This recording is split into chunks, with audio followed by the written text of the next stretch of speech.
She didn't scream. She didn't cry. She just looked into her daughter's eyes and knew this would be the last time her family ever got the chance to hurt either of them. The birthday party was loud with children's laughter, bright decorations, and the scent of too much frosting.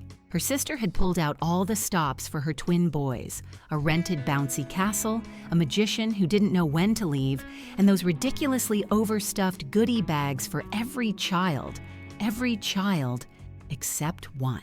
Elena's daughter, Ava, stood among the crowd of cousins, her small hands gripping a shiny bag. But something was wrong. The bag crinkled oddly, too light. Her smile faltered. She opened it and found it empty, save for a single folded note. In glittery purple ink, the words screamed off the page, "Try harder next year." For a second, Elena thought it was a mistake, a cruel joke by a bored older kid. But then she saw the look her sister gave her, a smirk half hidden behind a wine glass. Their mother chuckled, not even bothering to mask it. And the others, Elena's aunts, cousins, even her father, laughed like it was the punchline of a long-running inside joke. Ava blinked up at her mother, confused, hurt. She was 6 years old. Elena didn't say a word. She didn't make a scene. She simply took Ava's hand, walked across the crowded lawn, and out the gate. No one followed. No one asked why they were leaving. Why would they? Her silence had always been their favorite weapon, but not today. That night, Elena stayed up while Ava slept beside her little hands clutching the stuffed bunny she hadn't let go of since the party. Her husband, Mark, watched her carefully, knowing something had shifted. When she finally spoke, her voice was calm, razor sharp. "I'm done. Done with the years of jabs masked as jokes, with her sister's constant need to feel superior, with her parents' indifference. Done being the family scapegoat. Done pretending she hadn't been raised in the shadow of their golden child. But more than anything, she was done letting history repeat itself through Ava. For years, Elena had kept everything, every bitter text, every manipulative voicemail, every time her parents asked her to loan her sister money while pretending they weren't choosing sides. She had a folder, digital and physical, full of screenshots, receipts, photos. Not because she planned revenge, but because she knew one day the gaslighting would become unbearable, and she'd need proof that it wasn't all in her head. That day had arrived. They printed everything, dozens of pages, organized by date and incident. Elena wrote a single note on top. "You raised her. You enabled her. And now you've tried to humiliate my child. Here's your legacy." They placed it in a crisp white folder and drove back to her sister's house at midnight. The house was dark except for the porch light. Mark left the envelope on the doormat like a reverse birthday gift. No messages, no confrontation, just the truth, sealed and delivered. The next morning came the explosion. First it was a group call. Her sister, her mother, her aunt, all yelling over each other, accusing her of being dramatic, of overreacting. "It was just a joke," her sister shrieked, as if that excused targeting a child. Then came the texts. The threats of being disowned, of being sued for defamation. Her father's voice was cold and distant when he called. "How could you turn your back on your own blood?" She didn't answer. Not a single call, not one message. Elena blocked them all. When her mother showed up at Ava's school the next week with flowers and a passive-aggressive smile, the principal called Elena before she could make it past the front office. Elena filed the first of several formal no-contact orders that week. Restraining orders, school directives, security flags. "You've done something wrong to that child," Elena told the officer simply, "and I'll be damned if I let her live the life I lived." The silence from her end was deafening and more powerful than any argument she could have made. They thought she'd snap, that she'd come crawling back once the holidays came around. But the silence held. Ava was safer, happier. She started sleeping through the night. She smiled more. She stopped asking if her grandmother was coming over. That was how Elena knew she'd made the right choice. But the final blow came when her sister tried to send a letter to Ava, sneaking it through a neighbor's mailbox, hoping to bypass the boundary lines Elena had set. A pink envelope with stickers and a handwritten note inside. "You don't have to listen to Mommy," it read. "You can always call Auntie. "I'll tell you the truth. Elena read it once." Then she called her lawyer. That was the line crossed. The manipulation had moved from her to her daughter, and now it wasn't just a matter of pride, it was a matter of protection. The family thought she was weak. They had mistaken her silence for submission. But what they didn't understand was this. Elena had spent a lifetime learning how to survive them. Now she was learning how to destroy their influence without ever raising her voice. Justice wouldn't come in the form of a screaming match or a public takedown. Justice would come in facts, documents, boundaries, and absolute unbreakable silence. The worst part of growing up unloved isn't the absence of affection. It's the slow, surgical way you're taught to believe you deserve it. Elena learned this young. Her sister Lila was the family's golden child, charming, dramatic, needy, in a way that people mistook for vulnerability. She was the kind of child who could knock over a vase, cry pretty tears, and have it blamed on the dog. Elena, 2 years older, was the quiet one, the smart one, the one who was expected to understand why Lila needed more attention, more gifts, more space to be difficult. "Lila's just sensitive," their mother used to say, her voice low and urgent like she was discussing an illness. "Don't provoke her." But Elena hadn't provoked anyone. She'd only asked why her birthday party had been canceled again this year because Lila had a dance recital the same weekend. She'd only asked why her allowance was less. She'd only asked why she was grounded for yelling when Lila had hit her first. And each time, the answer came not in words, but in tone, in glances, in the unbearable silence of a family that had already decided who mattered more. Their father, a man of cold efficiency, never got involved. He referred to parenting like a logistical task: groceries, grades, money. Emotional needs were a nuisance. When Elena cried, he left the room. When Lila cried, he handed her money. So Elena learned to stop crying. By her teens, Lila had fully stepped into her role as the center of gravity. Every family decision revolved around her moods. Vacations were canceled if she didn't want to go. Elena's graduation dinner was skipped because Lila had a breakup. Even Elena's college decision was criticized, not because it was a bad school, but because it was far away and made Lila feel abandoned. But the kicker, the one that never left her, was a conversation she overheard late one night. "She's just hard to love," her mother had whispered about Elena. That sentence buried itself into her chest like shrapnel. From that point on, Elena stopped asking for affection. She focused on becoming useful. She helped with chores, got perfect grades, tutored Lila in math when she was allowed. She hoped, stupidly, desperately, that maybe love could be earned. It couldn't, not in that house. Years later, when Elena had Ava, she promised herself it would be different. No child of hers would beg for approval. No child of hers would have to earn worthiness. But she hadn't anticipated the way her family would extend their sickness to the next generation. The mocking goodie bag at the birthday party wasn't a one-off. It was a message, a declaration that nothing had changed, that Elena's daughter, just like Elena, would be reminded she didn't belong. And in the aftermath, the family's responses made it even clearer. "You're overreacting," her mother said on the phone when Elena still picked up. "It was just a silly joke. Lila said Ava was being bratty." "She's 6, Elena said flatly. "She needs to learn to toughen up," her father added later, as if humiliation was part of the curriculum. And her sister, Lila, had the audacity to text her this: "You always had a flair for drama. Guess Ava inherited that." That's when Elena realized they weren't just being cruel. They believed they were right. They had rewritten the story so thoroughly over the years that Elena wasn't the daughter who was neglected. She was the one who was difficult, ungrateful, too sensitive. It didn't matter what actually happened. It only mattered what the family decided had happened. They gaslit her not to protect themselves, but because they truly believed their fiction. That's why walking away was so difficult. You don't just leave a toxic family. You leave an entire identity they've built for you. You walk out of a role you were cast in before you could talk, and they'll chase you with every tool in their arsenal: guilt, threats, fake apologies, appeals to keep the family together. But Elena wasn't just walking away for herself. She was walking away for Ava. "You're punishing us for something petty," her mother said when Elena refused to come for Sunday dinner. "This is about a party? Really?" "No," Elena said. "This is about a childhood. 2 of them. You're making us out to be monsters.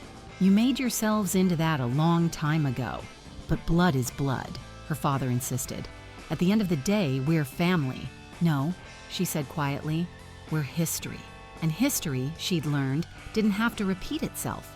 Elena and Mark began therapy, not because they were broken, but because they refused to raise Ava in a house that mirrored her mother's pain. They spoke about boundaries, about trust, about what it meant to truly protect a child, not just from strangers, but from the people who think they have the right to destroy a child's self-worth because they share a last name. She didn't block her family because she was angry. She blocked them because she had finally healed enough to stop bleeding for their approval. She knew they were still talking, whispering about her in group chats, spinning narratives about her nervous breakdown, about how Mark had turned her against them. They probably pitied Ava for being raised by such an unstable woman. Let them talk. They could rewrite the story 1,000 times, but the truth had already been delivered, quietly, in a folder left on a doorstep like a funeral wreath. And it wasn't Elena who had buried the family connection. They had done that themselves, one lie at a time. Elena didn't burn bridges. She froze them, shattered them, and walked away without ever looking back. The moment her sister tried to reach Ava directly, something inside Elena hardened. That pink envelope slipped into the neighbor's mailbox like a back door into her daughter's mind was more than a violation. It was the clearest sign yet that Lila didn't see Ava as a child. She saw her as leverage. The note inside wasn't laced with open malice. No threats, no profanity, just syrupy words twisted into poison. "You don't have to listen to Mommy all the time. Auntie misses you. If you ever want to talk, you can always call me. Mommy doesn't have to know." That line, "Mommy doesn't have to know," made Elena physically sick. She showed it to Mark, who didn't say anything at first. He just sat there staring at the paper, his jaw locked. Then he stood up and started gathering their records, the folder, the drive, the screenshots, all of it. And he said, in the voice he only used when protecting his family, "No more waiting." They contacted a lawyer the next morning. Elena explained everything, her childhood, the recent incident at the party, the envelope. The lawyer didn't blink. "This isn't family drama," she said. "This is a documented pattern of emotional abuse, and now attempted manipulation of a minor." What followed was a storm, but one orchestrated with military precision. First came the formal no-contact orders. School security was notified. Ava's teachers were told not to release her to anyone not on the approved list. Her family was scrubbed from every emergency contact. A private counselor was hired to help Ava process what had happened. Then came the reports. Elena filed a harassment complaint against Lila for unsolicited contact with her child. She included the letter, the context, and a notarized timeline of family interference. Her sister's flippant, manipulative tone, so charming to outsiders, now looked predatory in black and white. When their mother tried to send a bouquet to Ava, just to make peace, it was documented and returned unopened. When her father emailed Elena to call her a monster for turning a child against her own family, she didn't respond. She forwarded it to her attorney. The silence, as always, was her weapon. But this time, it was armed with facts. The family responded exactly as expected. Lila cried on social media, painting herself as a broken aunt, heartbroken that her own niece was being ripped away by bitterness. She posted old photos of her and Ava, conveniently cropped to exclude the party where she handed the child a hollow bag and a cruel message. The comments were filled with sympathy. "You're such a good aunt. She'll come around. Kids rebel. Don't let toxic people steal your joy." Elena read every comment with a strange calm. Let them believe the fantasy. Let Lila have her digital pity parade, because real life wasn't lived on a screen. Real life was in the courtroom. When the family's cousin, an actual lawyer, called Elena to mediate, The tone was condescending from the start. "You've gone too far," he said. "There's no need to bring the law into this." Elena's reply was ice cold. "You're right. The need was years ago. I'm just catching up. But you're blowing up the entire family over a party." "No," she said. "I'm ending a cycle of abuse." He tried guilt. He tried logic. He tried that old family classic. "Think of your parents. They're getting older." She let him finish, then quietly asked, "Did you think of me when they laughed at my daughter?" Click. The family started to feel it then, the chill of being truly irrevocably cut off, not from dinners or calls or photos, but from access, from control. Mark changed their numbers. Elena wiped her social media. They moved Ava to a different school under a different name on the attendance list. Mark's job allowed them to relocate within the state. They didn't tell anyone where. A new start, protected by silence and law. But before they left, Elena did one last thing. She compiled a dossier, the full folder, every message, every voice recording, every receipt. She printed the digital ones, annotated the pages, and had the entire thing spiral bound. On the cover, she wrote in simple black ink, "You said I was too sensitive. You said I was imagining things. You said she'd be fine. Here's the proof. Here's your legacy." She left it on her parents' porch, not as revenge, but as record, because in the end, Elena understood. The most powerful act wasn't screaming into the void. It was letting the truth sit in silence where lies used to live. She never expected an apology. That would have required self-awareness, something none of them were capable of. What she wanted was peace. What she wanted was for Ava to grow up in a world where love didn't come with disclaimers. And in that world, her family had no place.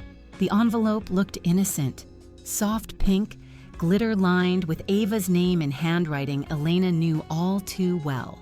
It had been 3 years since the party, 3 years since the silence began, 3 years since Elena had scorched the earth to save her child and refused to apologize for it. Ava had grown into a spirited, perceptive 9-year-old. She asked sharp questions. She didn't flinch at hard truths. In therapy, she was learning how to identify feelings, how to trust her instincts, how to say no without guilt.